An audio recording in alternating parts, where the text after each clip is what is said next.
देखो सौरभ बेटा, अब तुम भैया को अपने पास लेकर चले जाओ। यहाँ गांव में अकेले कैसे रहेंगे? भाभी के जाने के बाद बहुत खोए खोए से रहने लगे हैं। अब मेरे हाथ पैर भी कमज़ोर पड़ गए हैं बेटा, और तुम्हारी चाची की तबीयत भी ठीक नहीं रहती। अब मैं और तुम्हारी चाची शहर में अपने बेटे युग के घर जाकर ही रहेंगे। गांव से फ़ोन करके सौरभ के चाचा जी ने कहा। तब सौरभ बोला, आप सही कह रहे हैं चाचा जी, लेकिन पापा किसी की भी नहीं सुनते। माँ की बरसी से पहले वो घर छोड़ना नहीं चाहते। मैं भी नौकरी की वजह से 2-3 दिन महीने में ही चक्कर लगा पाता हूँ। बच्चों की स्कूल की वजह से पूजा भी नहीं जा पाती। कल से बच्चों की गर्मियों की छुट्टी पड़ रही है। हम सब वहाँ पर आएंगे और पापा को अपने साथ ले आएंगे। इसी बीच में माँ की बरसी भी हो जाएगी। आप और चाची वहाँ पर थे, इस वजह से हम लोग भी बेफिक्र थे। लेकिन इस बार समझा बुझाकर मैं पापा को अपने साथ लेकर ही आऊँगा। आप चिंता मत करें। अगले दिन बच्चों की छुट्टी पड़ते ही ऑफिस से 1 हफ्ते की छुट्टी लेकर सौरभ अपने पापा के पास गांव में चला जाता है। माँ की बरसी विधि विधान से करने के बाद सौरभ और पूजा समझा बुझाकर अपने बाबूजी को अपने साथ ले आते हैं। सौरभ और पूजा अपने पिता को बड़े आदर के साथ रखते थे, लेकिन फिर भी उनका मन वहाँ पर नहीं लग पा रहा था। वो वहाँ पर अपने आप को असहज महसूस कर रहे थे। पूजा ने महसूस किया जैसे बाबूजी उनके घर कुछ संकोचाए से और बुझे बुझे से रहते हैं।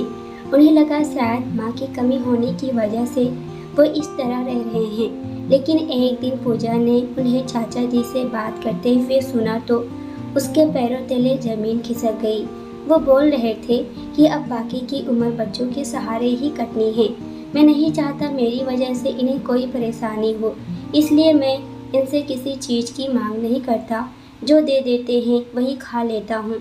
मेरे बच्चे मेरा बहुत ख्याल रखते हैं, लेकिन जब मैं स्थायी रूप से यहाँ पर रहूँगा तो कहीं मैं इन पर बोझ न बन जाऊँ। मैंने अपने बहुत दोस्तों से सुना है कि गांव से शहर जाने पर उनके बच्चे उनके साथ अच्छा व्यवहार नहीं करते और कुछ दिन बाद ही उनसे काम कराना शुरू कर देते हैं और ढंग से खाना भी नहीं देते और कुछ दिन बाद वृद्ध आश्रम में छोड़ आते हैं।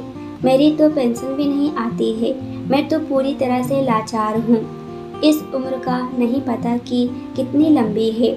मैं तो चाहता हूँ तुम्हारी भाभी मुझे भी जल्दी से अपने पास बुला ले। खुद तो छूट गई, मुझे छोड़ गई। अपने ससुर की बात सुनकर पूजा की आंखों से आंसू आ गए। उसे उनकी परेशानी समझ आ गई थी। उसने सौरभ को सारी बात बताई।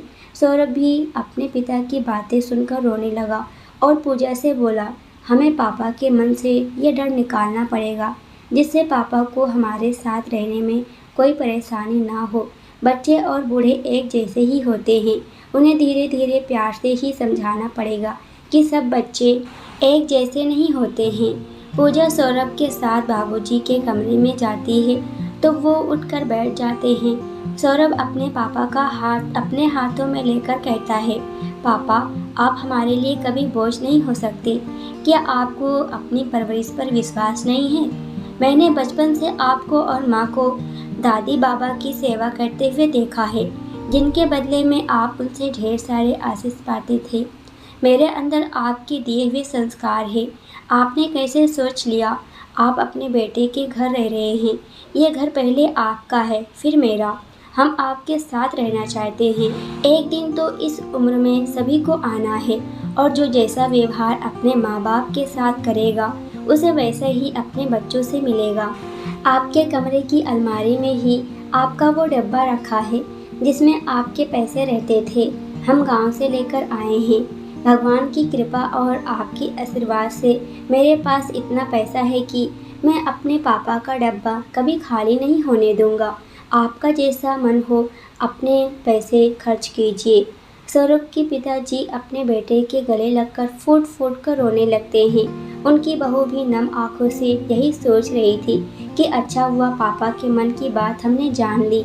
अगर उस दिन फ़ोन पर बात नहीं करती तो पता ही नहीं चलता और पापा अंदर ही अंदर घुटते रह जाते। दोस्तों, इस वीडियो के बारे में आपके क्या विचार है? अपने विचार हमारे साथ कमेंट बॉक्स के जरिए ज़रूर शेयर कीजिएगा। वीडियो पसंद आई हो तो वीडियो को लाइक और शेयर ज़रूर करना। क्या पता आपके एक शेयर करने से किसी पिता के उसके बुढ़ापे की लाठी मिल जाए। अगर आप हमारे चैनल पर नए हैं तो हमारे चैनल को सब्सक्राइब करना मत भूलना।